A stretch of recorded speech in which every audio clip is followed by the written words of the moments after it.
Good morning, ladies and gentlemen, and a very warm welcome to this Governors for Schools webinar. The focus of this morning's webinar is attendance in schools with a specific emphasis on what effective governance oversight of attendance looks like.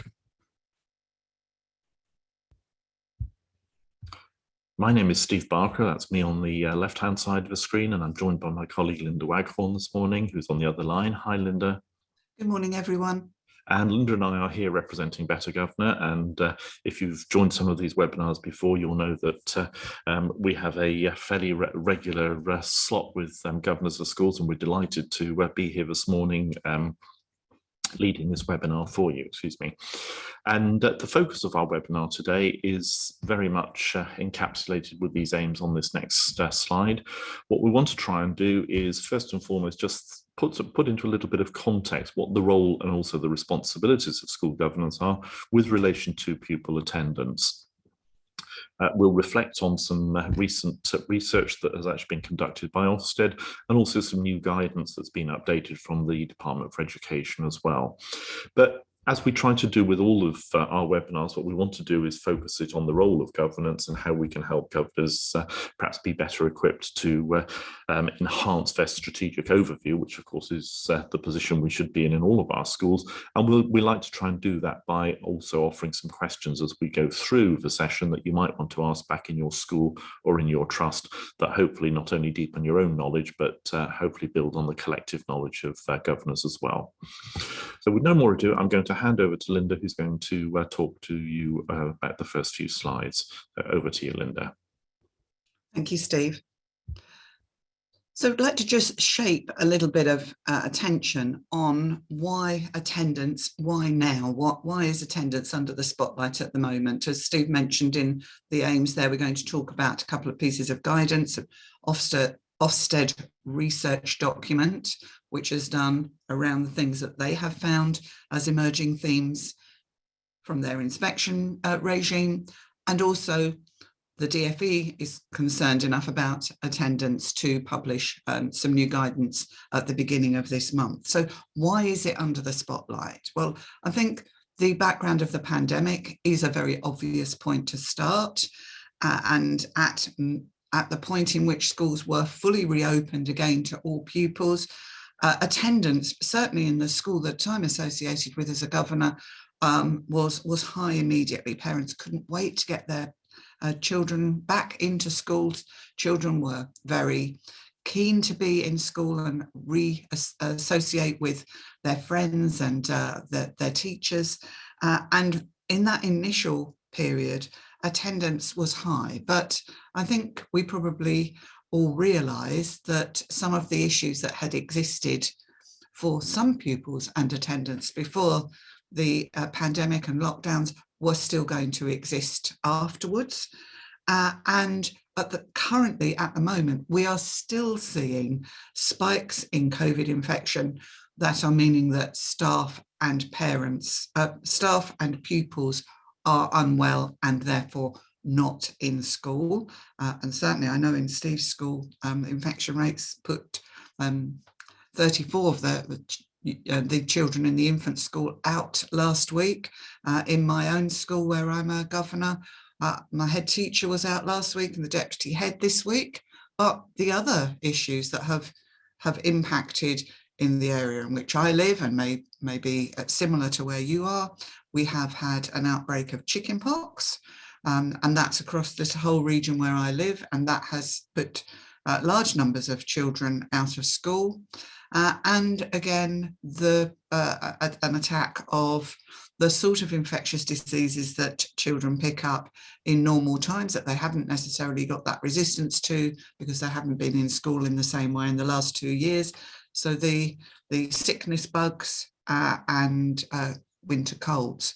So all of these things together, alongside the continuing high rate of infection from COVID, is meaning that our normal profile in school, where we would see our normal profile of attendance, what would be normal for our school, what our target might have been as a school in our strategic plan, is often falling short of the department's target for attendance overall. So for all schools, and many of you as governors may have talked about this in some of your recent meetings, attendance is very much the issue. And our role as governors is, how are we sure that we are doing enough in each of our schools to mitigate the impact of attendance on learning? Because the key issue here is around how we support pupils to come to school every day and on time. So the backdrop, if we just look at what the figures said last week. Sorry, Linda, if we just before we move on, there's a question from Edmund, which I think is relevant to actually drop in at this stage. Edmund's saying that in his school, the head teachers told governors that parents are taking pupils abroad during school term without permission. Holidays is something else, and obviously it's part of this. We don't think nationally it's a huge issue at the moment, but Edmund, we are going to come back and talk about that when we focus on the Ofsted report a little bit later. So hold that thought if you don't mind. Sorry, Lynn. No, I think that's a really good point. It's certainly something that has come up in my conversations with my head, and I think, as you say, we'll come to that a little later. If we look at what the headline attendance figures were last week, so this is for the week ending the 17th of March, we can see here that attendance is full at 89.7. We are falling well short of the DfE's target for attendance. And this is probably in line with what you're finding in your schools. But let's think a little bit more about, this is why it's in the spotlight.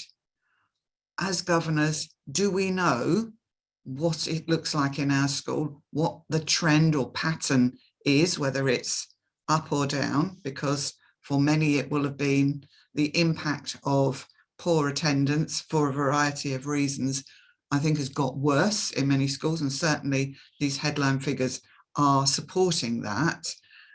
The important thing for us as governors in our individual schools and academies is, have we put it in the spotlight for our meetings, and do we understand the school's approach and the impact that it's having? So let's have a look at that in a little bit more detail. Why does it matter? And this is a conversation I had with my head last week that she prompted the discussion. Her concern was that there are a number of pupils for whom there have been a lot of gaps in their attendance during the pandemic, for all of those very obvious reasons, and for those children where their learning is not secure. There is a real worry that if they then have a bout of illness or they're not in school for any reason, then their ability to catch up, to learn, to make progress, to be successful in that school year, and therefore to build that base of knowledge that they'll need for the next school year, or moving on to the next school or the next stage of their learning or into the world of work, these are going to be compromised. And that is based from that concern about pupils' ability to be able to be in school and to be learning. And that links with the second bullet point about teaching individuals as part of their preparedness for life, to attend regularly and to be punctual, to arrive every day prepared at the right time to engage with their learning, or to be part of that regular pattern of life activity. And missing 10.1% of school, which is the current absent rate based on those figures for the week ending the 17th of March, this equates to missing a year and 5 weeks out of a young person's time at school.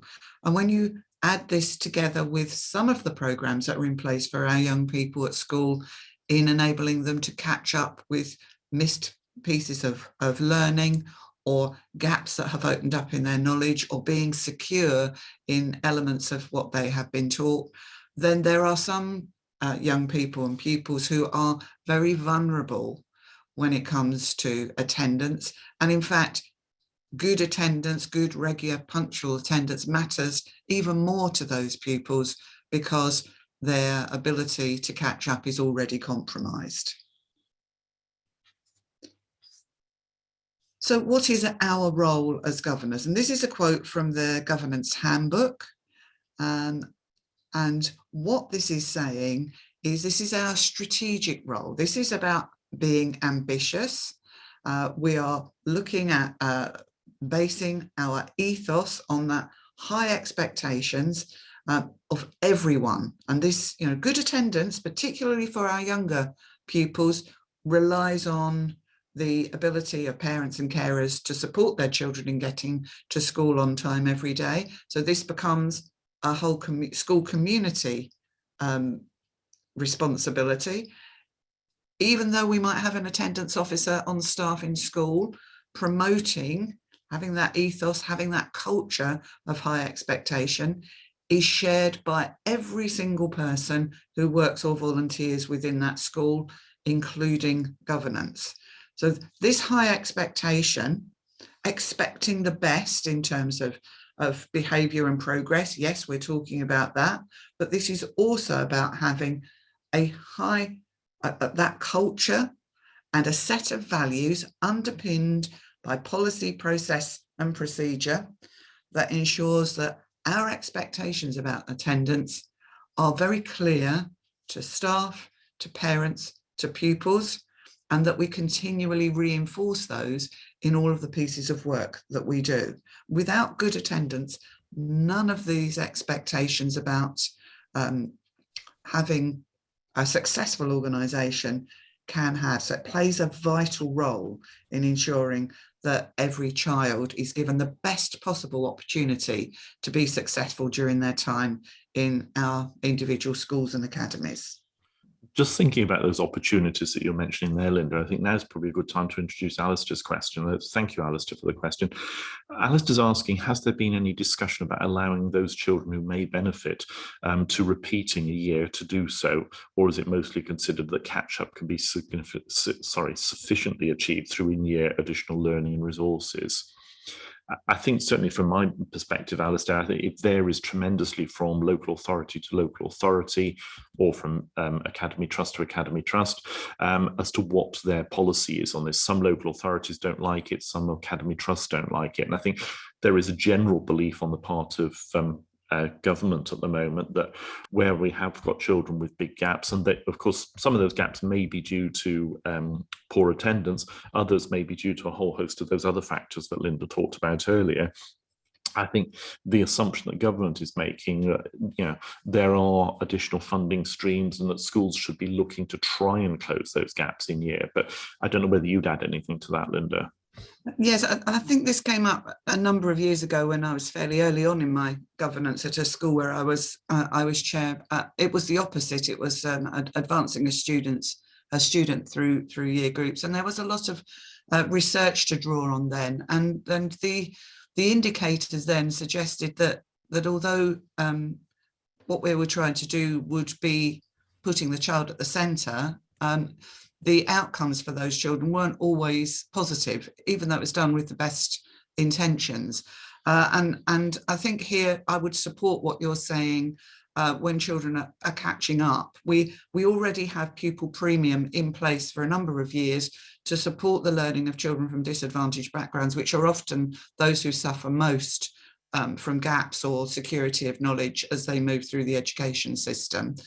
There was extra funding for catch-up and interventions, and we have a much more inclusive school population than we've ever had in the past. So schools should have more expertise in being able to identify pupils early who are falling behind. This is not news, not pandemic related, to have a raft of strategies that they can use to support their learning over a much more inclusive approach. And with this additional funding, find out what works and target those interventions appropriately.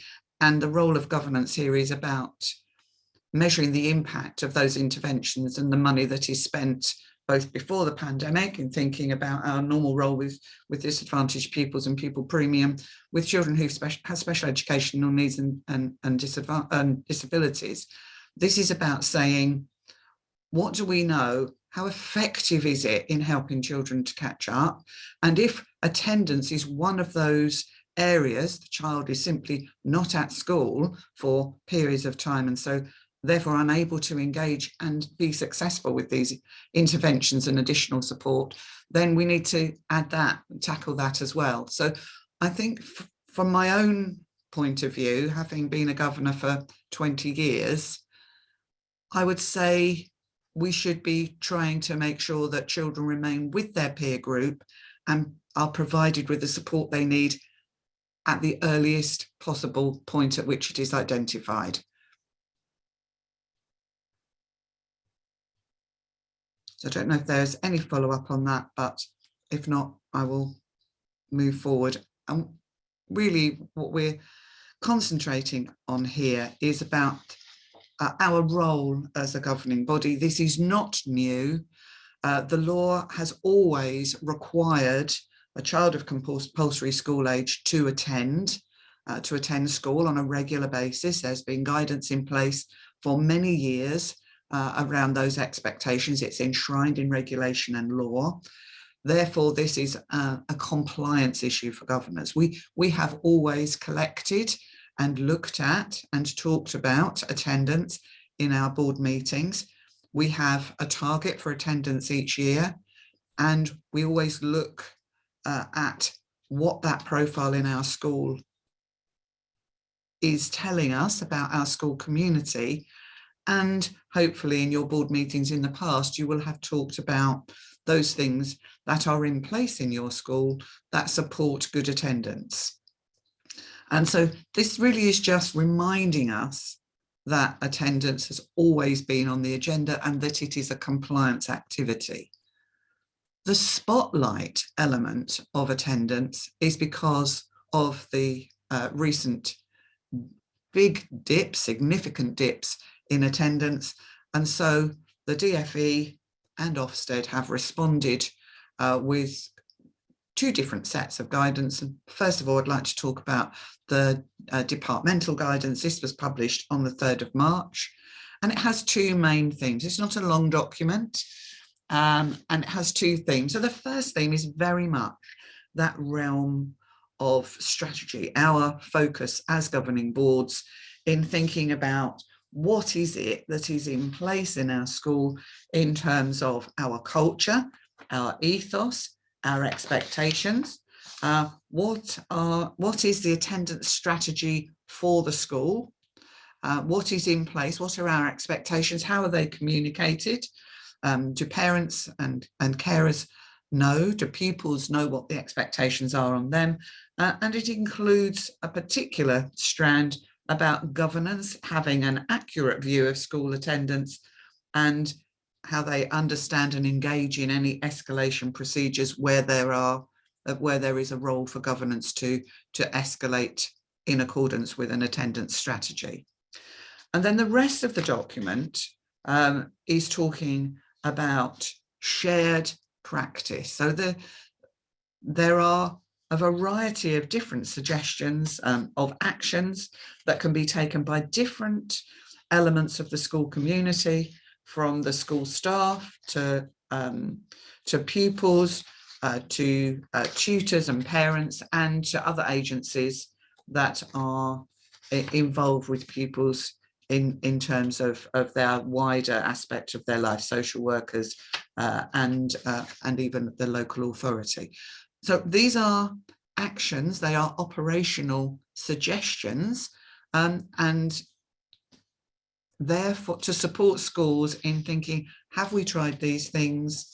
Are these things that we do regularly? Is there some practice that we can look at here and that may be something that can support some of the work that we're trying to do across our school or with particular groups of pupils? I would say, and I mentioned this to Steve earlier, there's nothing intrinsically new in any of these suggestions, but they are brought together in one place. And it's a good point at which to think, are there things that we haven't tried before, or things that the school is doing that allow us to capitalise on shared good practice? So at that point, having introduced the notion of strategy around this area of attendance, we'd just like to conduct a poll with you. And Steve is going to launch that poll. And you should be able to vote once that's launched. Should be on your screens now, folks.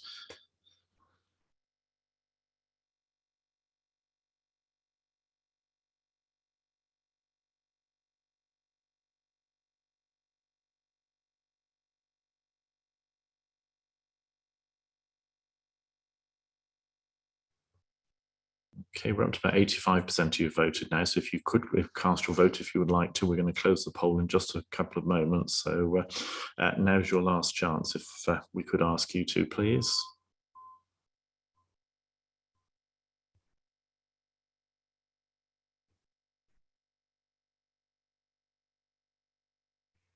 Okay, I think that's everybody just about voted now. So we'll close that poll and share those results, and they should be on the screen in front of you now, Linda. So this is a very positive outcome to that poll, that we're looking at 80% of you having an attendance strategy in place. And that's a really positive thing. And that shows that the spotlight has continued to shine on attendance in your schools. 3% of you saying that you don't have an attendance strategy in place, but I would suggest that maybe you look at what your attendance policy says in terms of strategy, because often those documents will have threads of strategy woven into them, as well as the actions that the school is going to take to improve attendance. And 16% of you are saying that you don't know what's in place. And again, with any of these kind of sessions that we do in terms of our themes for webinars, this prompts that reflection. You may be a new governor, you may not have been involved in conversations around attendance before, but the important thing here is that piques some interest, that you go back to your school or academy, you find out whether you have a strategy, how you cover attendance in terms of thinking about the future and what the school is doing. And this prompts some discussion and some further questions in your board meetings. And indeed, that's where we're going to head next in terms of our thinking. At this point, I'm going to hand over to Steve, and he's going to take us through those next set of slides. Lovely, thanks very much, Linda. Okay, what we're going to do now is just as a little bit of a segue, we try to do this in all of our webinars, is just suggest a few questions that as governors we may like to perhaps take back to schools or reflect on whether we know the answers. Again, some of you will probably already know the answer to these, but some of you may not. So the first one, and again linked to not just for data, but linked to some of the other aspects that Linda's just been talking about. As governors, how do we know individually that attendance is effectively promoted in our schools? Because one of the key things, and we'll come on and unpick this in a little more detail in a few moments from the Ofsted report, but one of the characteristics of good attendance in schools where they have managed to address it with quite high levels of success is that it is about effective communication and promoting to pupils and parents alike the merit of good attendance. And again, going back to that data, at the moment with 10% absence is not sustainable over time. That is hugely damaging to children's education and also to their life chances, of course. So it is something, governors, we need to focus on.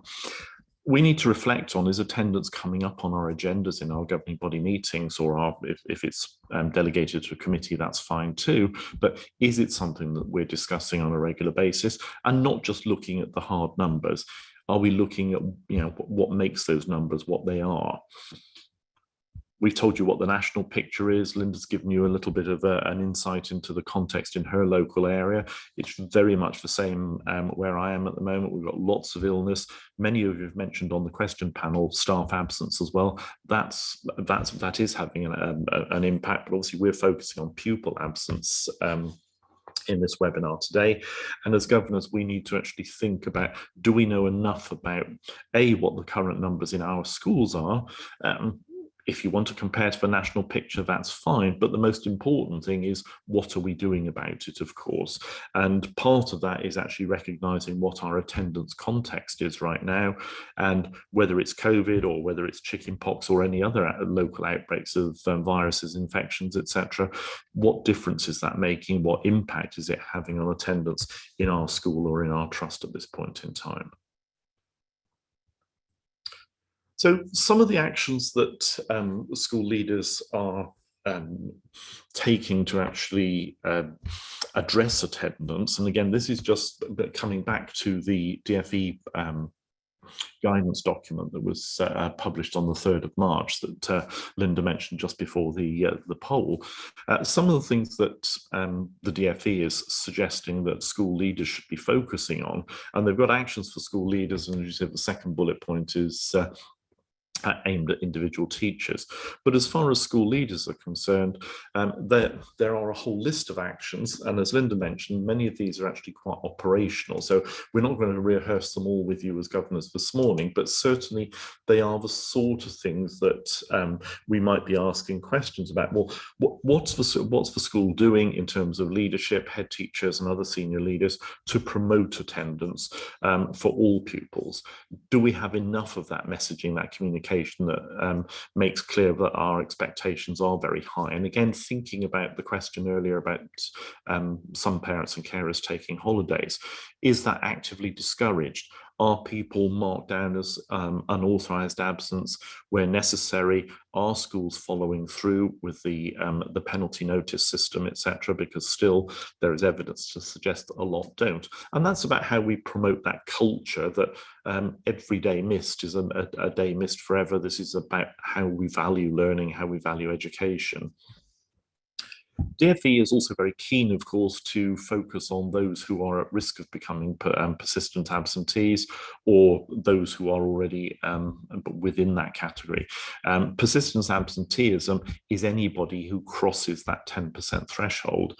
Now, I know in my own school at the moment, one of the schools where I'm chair, we have some children whose attendance is actually in the low 70s at this point in time. Now, that's for a combination of factors. And again, it's not for us as governors necessarily to actually judge whether they're appropriate or not. But to be missing 25% of your learning can never be acceptable for any child or young person, because that's going to have a devastating impact on their future. And that's really what these strands of the messaging from the Department for Education are actually all about. And then they're also talking about actions that teachers can take, and obviously some of the strategies within the teacher area are about how we're promoting attendance within the classroom, how perhaps teachers can actually reinforce those messages that are perhaps shared by the leadership team through assemblies, etc. So how that can be done at class level. Also having competitions, competitions on attendance between classes, etc. And then, of course, there's also a role for those staff in schools who are involved on the pastoral care side, recognising, of course, that in primary schools that tends to fall to teachers and the senior leadership, although some secondary schools will, of course, have dedicated staff with roles that do extend to management of attendance issues, people like year managers, etc., heads of year. And of course, many schools now have got pastoral care coming in through various other strands, such as homeschool link workers, etc. And of course, they do play a valuable role in not just promoting good attendance, but actually following up and trying to address some of the root causes of persistent absenteeism in our schools. Steve, there's a question by Verendra. I hope I've got that, I pronounced that correctly. She's asking about the level of detail in the data that we receive from our schools, and thinking about analysing it between the split of COVID and non-COVID absence, and whether it's authorised and unauthorised absence. And she's aware of the workload issues here, and how much detail without causing the school to produce large amounts of analysis specifically for governors. And I know we've talked about this in relation to other themes, but I wonder if we could just sort of clarify that. Yeah, I think that's a good point. And Linda and I are very keen on promoting workload, and you'll be very aware that Governors for Schools has run several webinars on the subject over the past couple of years or so. That should never be far away from any of our minds. But of course, what we shouldn't do is avoid tackling key strategically important issues. And I would like to think that in most schools, leadership would be on top of this. They would be analysing the data. A lot of this is actually literally clicking a few keys on a keyboard, and I don't wish to be dismissive of the implications here, but a good leadership team in any school will be focusing on the data at the level of detail that they need to. Now, if unauthorized absence and parents taking holidays, etc., isn't an issue in your school, you don't look at it. I think everything that we're saying here is about exception reporting. So in other words, show us the data as governors where the issues are. If girls' attendance and boys' attendance in comparison is perfectly fine, of course we don't need to talk about it. If we haven't got children whose parents are taking them out for holidays, we don't need to talk about it. But if we've got perhaps a hardcore of children with emotional well-being issues whose parents are not sending them to school, that is an issue for us. And as governors, quite rightly at a strategic level, we're not going to get involved in individual cases, but quite rightly, we should be asking the so what question. And in my view, the so what question here is, so what are we doing about it? And that might be that the school's actually bringing in external agencies to help out. It may well be that the school's actually working with the parents on a slowly but surely strategy to bring those children back into school in a sensitive and age appropriate way. But I think you're right to actually raise the issue, but for me, I think this is actually a key part of school improvement. And again, coming back to that, if they're not there, they're probably not learning. Our absolute priority as governors has actually got to be children's and young people's learning, and therefore I think it is right that we focus on that, and we do have to interrogate the data, but only the relevant data. I hope that answers the question okay. Would you add anything to that, Linda? No, I think that it is that balance, isn't it? And some of these, COVID has added an extra dimension, but the unauthorized and authorized attendance, that's always been the profile that I've expected to see in a head teacher's report when attendance is being reported. So some of these things are normal, and as we go along, and then we're thinking about, well, which are those pupils who are missing school and the impact it's having on those. Many heads will already be on that piece of work and be sharing with you what they know, even if it's in a verbal discussion rather than in hard data set that's put in front of you. Lovely, thanks, Linda. Okay, moving on, folks. The next slide really is coming back to, if you like, the flip side of this. This is the research that Ofsted have done. So we've been talking so far about what the DfE has provided in terms of guidance on good practice. It's there for governors to read, and we've given you the links to both of these documents at the end of this slide set this morning. But DfE are coming at it from the perspective very much of what does good practice in schools at an operational level look like, whereas the Ofsted research is actually, I think, coming at it from a slightly more strategic level and saying, where have schools actually been successful? The report, which was published last month, was published on the 7th of February, is called Securing Good Attendance and Tackling Persistent Absence. And this is partly about identifying what some of those root causes are at the moment, but it's also about where schools have actually been successful, what are the approaches that they have used to tackle that poor attendance. And you can see in that second bullet point here, Ofsted have summarized that up by a sort of a school culture, as they call it, which is all about listening, understanding, empathizing and supporting, but certainly not tolerating poor attendance in schools. And again, everyone is coming at this quite rightly, as we should as governors too, from the perspective of poor attendance probably means poor learning and poor progress in learning.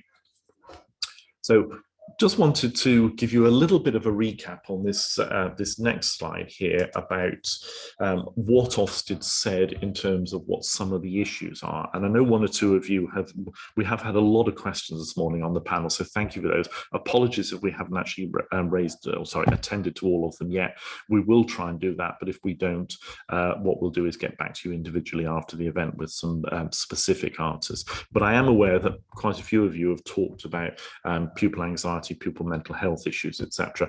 That is one of the aspects that Ofsted's talked about, as you can see on this next slide here. But it is a recurring theme, of course, and in terms of the Ofsted research, it was conducted during inspections that were undertaken in the autumn term. So it's hot off the presses. It was only published last month, and it does relate to last term's inspections. And the first point that Ofsted make is that some of the issues surrounding poor attendance were attributed to anxiety on the part of pupils, and we're going to unpick that in a little bit more detail on the second bullet point. That was compounded by either pupils themselves, and Linda's already talked about this, of course, and also their parents having specific health needs. Now, that includes those who might have been identified at the time as being clinically vulnerable, although government policy has changed a little bit on that now, as I'm sure everybody's aware. But ongoing health concerns, and again, where people have got family members, close relatives, etc., who are susceptible, then there is a level of anxiety around that, and that's actually compounded by the threat to pupils themselves or their close family actually becoming ill. And the third strand that Ofsted have actually seen crop up on a very frequent basis is that during the pandemic and the various lockdowns, partial school closures, etc., and perhaps illnesses which meant children have missed prolonged periods of school, several pupils had actually become disengaged from education, and schools have struggled quite significantly with some of them to reintegrate them back into school life, what that means in terms of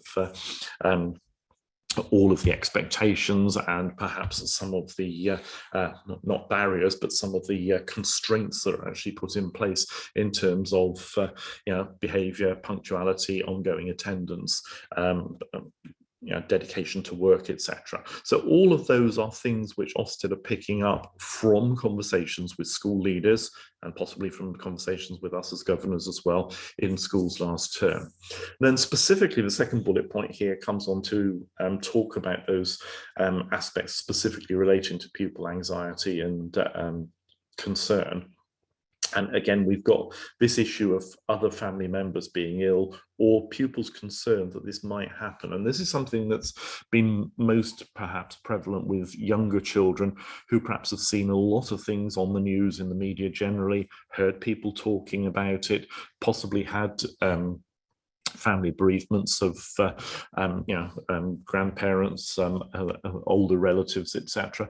And children have become very, very anxious and don't want to leave their parents because they worry that they're going to become ill and they might lose them. And that's incredibly sensitive, but it's understandable as well that young children would actually feel that way. Some of that, of course, is influenced by children experiencing their parents being quite anxious, and there are parents who are under a considerable amount of stress because of what's happened, and very often that can spill over, influence children's anxiety levels, and that in itself can be a reason for children not attending or parents not insisting on children attending schools. One of the other sad casualties or occurrences that's actually become more prevalent during lockdown and the whole pandemic period has been the increase in domestic abuse and domestic violence. And for hopefully what are obvious reasons, that very often has a knock-on impact into children's attendance. Parents who've got obvious signs of physical abuse don't want to be seen out in public, or if children have been involved, maybe the parents don't want them to be in school at the moment. So again, we're talking about a very vulnerable group of children and young people there. And of course, one of the other aspects of the pandemic that has certainly been exacerbated with the last couple of months or so, and that's the continuing financial hardship that an awful lot of members of our society are experiencing at the moment. Lots of parents are struggling financially, as we know. That brings a whole host of other pressures, but that's been used as a reason for parents not sending their children to school. They can't afford shoes, they can't afford uniform, transport, all of those things. And again, in some of the most vulnerable cases, those are very real reasons why children are not attending at this point in time, or haven't been. So moving on to some of the things that Ofsted have said in terms of what they believe are characteristics of where schools are getting it right, where schools are actually putting strategies, tactics in place that do have an impact of securing better or improved attendance. Ofsted have called it good attendance, of course. That's just they like their judgmental lexicon there. So some of the things that we've got here, I mean, the first one I've touched on already, communicating expectations to parents and carers. And this is absolutely crucial. And I think one of the things that Ofsted is actually very mindful of is that there has in some schools perhaps been a tendency for schools to be a little bit too accepting of what has manifested itself as poor attendance for pupils. But what Ofsted is saying is that where schools are doing this effectively, they're stressing that the importance of attendance is absolutely crucial. Everybody is actually building positive relationships with parents, and there are conversations on the school gate. There are first response telephone calls if children aren't in school. It's being followed up. Everything is actually being done to stress to those parents the most important thing is to bring your child to school, obviously with a caveat that if they're well enough to be there. So parents are, in Ofsted's experience, accepting the tough love approach, or those tough messages. But actually, even if you as a parent, as a carer, are feeling a bit rough, this is about your child. Of course, we care about you. Of course, your health and well-being is important, but please prioritize your child. That's your duty as a parent. And those are some of the examples of quite overt messaging that is actually being delivered by some schools and having a significant effect. Often talk about straight talking and spelling it out to parents. A lot of schools are doing that already, but I think a lot have taken perhaps what Ofsted would regard as a more softly approach. Similarly, and if you like, flip side of the coin, communicating expectations to pupils. Now, this in primary schools, of course, goes hand in hand, because usually we would be sharing those messages. But Ofsted make the point, and I think it's one that Linda and I in training and other activities that we're involved in would always stress, like the habits that children build in school, including good attendance, sound punctuality, etc. Those are habits for life, as Linda mentioned on one of those earlier slides. But actually, that should become relevant from the very first day that a child starts at school. Again, communicated to parents when choosing school, we put high priority on attendance. We expect every child to be here every day, unless they've got a very good reason not to be, and that should only be a health-related reason for the most part. And we continually see those messages actually reinforced to the children and young people in our school. Schools take a whole variety of different approaches there, of course. But things that Ofsted actually have drawn attention to is the presence of senior leaders, so head teachers and other leaders on the school gate in the morning, welcoming the children when they come back to school, telling them how lovely it is to see them. It's all of those things which are positive reinforcement of that key messaging. But the key messaging is always about, we expect you to be here every day. And of course, children can be very helpful in terms of persuading parents that they must take them to school, because children should be excited and motivated by what they're facing in school today and tomorrow. That goes for young people as well, of course. Finding out what the problem is an interesting one, and I think a lot of us would probably assume that schools are doing that already. Ofsted say it's not universal, and again, this is very much about the expectation that communication is the backbone of all of these strategies for improving attendance.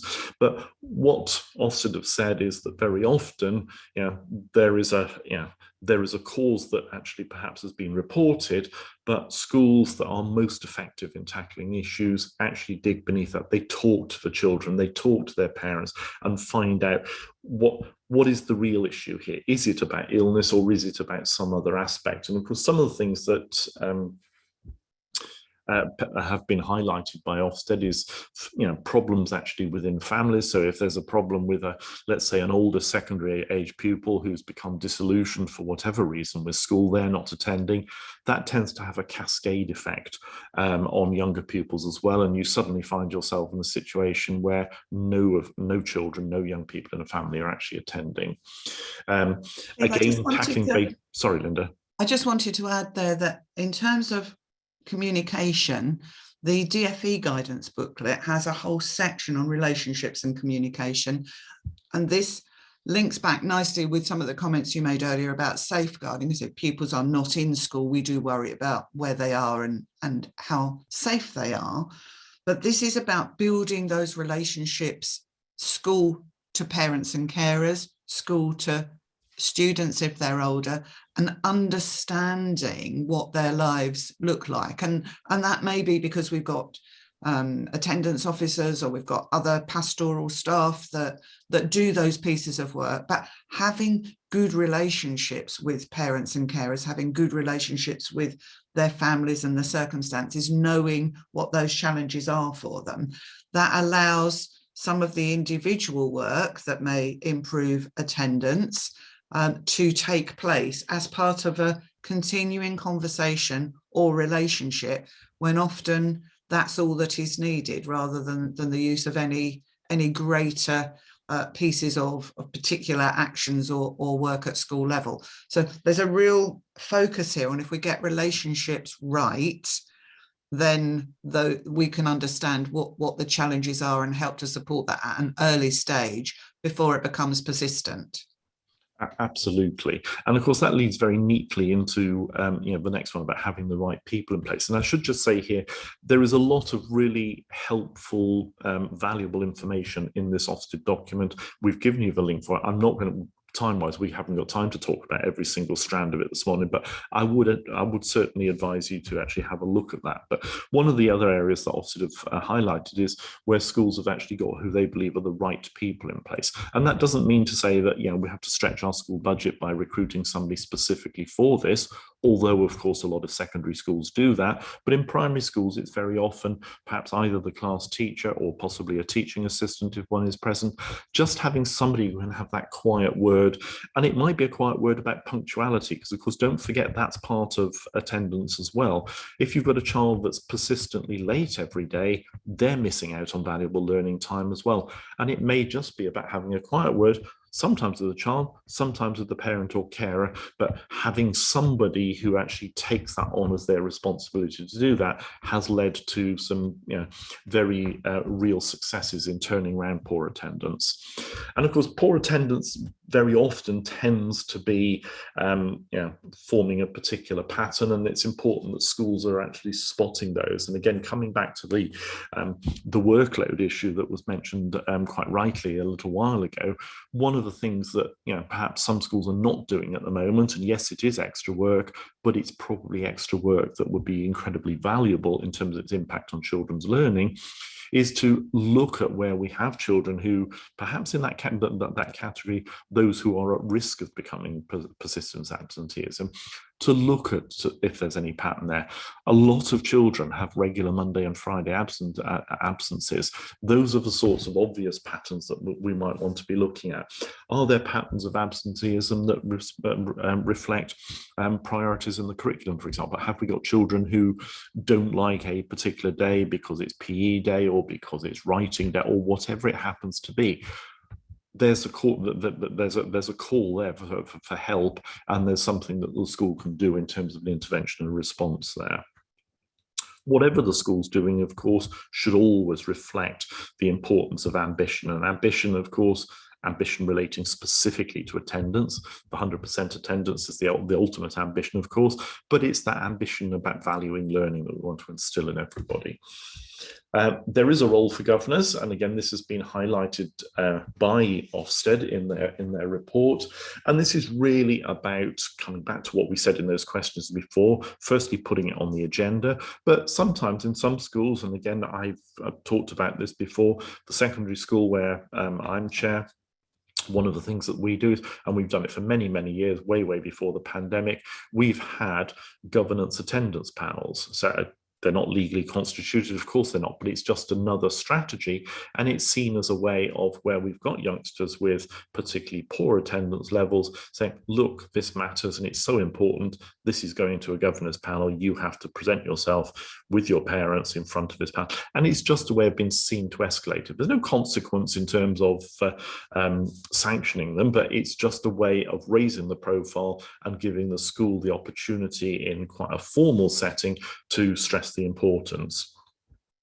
And then the last one is a bit of a negative one to actually end on this things that schools have done, but it's about addressing weaknesses in the practices and policies that the school's got that could improve attendance. And of course, one of the key elements here is, has the school got appropriate systems in place to record attendance and to flag up at a very early stage? And again, it comes absolutely back to what Linda said earlier about early intervention here. Are we actually looking at the data we've got? Are we aware that actually this week rather, we've got 3 children who haven't been in school for 3 days. We've had reasons being given over the phone, but we're a little bit concerned. Is somebody following those up now? And it's that whole nipping it in the bud mentality that we're thinking about. So again, a few questions as far as governors are concerned on here that we would like to suggest to you. And first and foremost, when we're talking about the Ofsted report here, is this something that the leadership, either in your school or in your trust, have actually seen? Are they aware of this report? And again, there is no judgment being made if they're not. There's a lot of noise, shall we say, being made in all aspects of the media at the moment. This is the kind of thing that, with schools being incredibly busy dealing with staff absences amongst other things and trying to make sure there are sufficient staff to continue to keep the school open, it's something that may have slipped by without being noticed. But there's some, if your school has an attendance issue at the moment, and lots of schools do, there's some real tangible help in this report that actually may spur the school on to do something which could have a positive impact on attendance. And again, in that vein, as governors, do we know which, if any, of those strands out of that securing good attendance report from Ofsted have actually been put in place in your own school or in your trust? And again, when we say within the trust, I think it's important to recognise context is everything here. It may not be that the same strands of intervention from those good practice examples that Ofsted are actually quoting are appropriate in every single setting. It's about picking the ones that are most appropriate for the pupils in your school at that point in time. And again, I'm very mindful, and as I say, Linda and I think are both delighted that many of you have talked about workload pressures this morning. That is a concern, but we do need, as an absolute expectation, and this is nothing to do with governors, this should be happening in our schools anyway. And so what we're saying as governors is, please share this with us. We should have that analysis of the reasons for non-attendance, so that as governors, we understand at a strategic level what the barriers are that the school is actually trying to overcome. Can I just throw a question in there? And there has been a number of questions on the panel about analysis for a variety of reasons, and a couple that have come up a number of times have been mental health and the need to be aware that there have been increases in mental health, and this can have an impact on attendance. But the level and depth of analysis, which then may cause individuals to be identified, or issues to be raised that don't necessarily have that strategic oversight. So I'm thinking also we might have things like young carers, and that can have an impact on attendance. So in terms of mental health tracking and monitoring, and the level of analysis and the reasons for non-attendance, we would be saying, I think, Steve, you'll agree here, that we're looking at some general groups. We're not looking at detail here, but if mental health is one of those things which is having an impact on attendance, our question is more likely to be around what are we doing to support as a school or an academy, trust, what are we doing to support, identify and refer individuals along there. I don't know if there's anything that you'd like to add to that, but it does seem to be one of those issues that's come up a number of times. No, I think you're absolutely right, Linda. And for me, it's very much, whether it's what are we doing or how are we supporting these children, their parents, etc. Tell me a bit more. I want to understand the problem. Linda's absolutely right. This is nothing that we do as governors is ever about individuals. This is about strategies that the school has got in place, interventions that it's got in place to support poor attendance, but actually to improve attendance, because good attendance is what we're after. And I know there's a question from Katerina on the panel saying, well, what does good attendance look like? Good attendance, I would suggest, is either at or above the national average. Now, this shouldn't be about numbers, but the best attendance, of course, is 100%. That's rare for a whole variety of reasons. But what we want is a culture in our schools where learning is valued, and every parent, every carer, and every child and young person wants that child to actually be in school every day, because it's actually improving their life chances. And Liz has made a really good comment about, we've focused very much on attendance which is declining or could be improved, but she's mentioned that sometimes we overlook as schools the need to recognise improved attendance and acknowledge it with the parent and the pupil concerned. And I think that goes back to that culture question that we posed earlier, that where good improvement has been made in whatever area, acknowledging that can be incredibly powerful in continuing that trend of improvement. I think that's absolutely right. And certainly pre-pandemic, the infant school armchair, we had attendance has been an issue at the school for a while, and the head teacher actually instituted a attendance certificate scheme. And certainly we also had the traffic light letters as well, but recognising good attendance and 100% attendance, they got a special certificate and a prize. But actually, as Linda says, improved attendance. In the same way, this is exactly the same as children's learning. We don't just we don't just recognise the high achievers, we recognise the most improved as well. And that's a strategy that can very easily and quite rightly, in our view, be applied to attendance. And of course, that leads neatly into that next bullet point. We're saying, well, so what? So what difference is this making? In other words, what impact is the support that we're putting in place having? And again, it's perfectly acceptable, and sometimes it's really good practice to actually have, clearly without naming the child or the family, but looking at little case studies or mini vignettes of what have we done that has actually made a difference, what's worked. And just because something has worked with one family won't mean it's a panacea for everybody else. But where perhaps you've got evidence that working with a homeschool link worker with one particular family, some of the detail of what they've done, again, without giving any hint of identity, etc., is very helpful information for governors. And of course, the best question in my mind that governors can always ask is, what more could we do?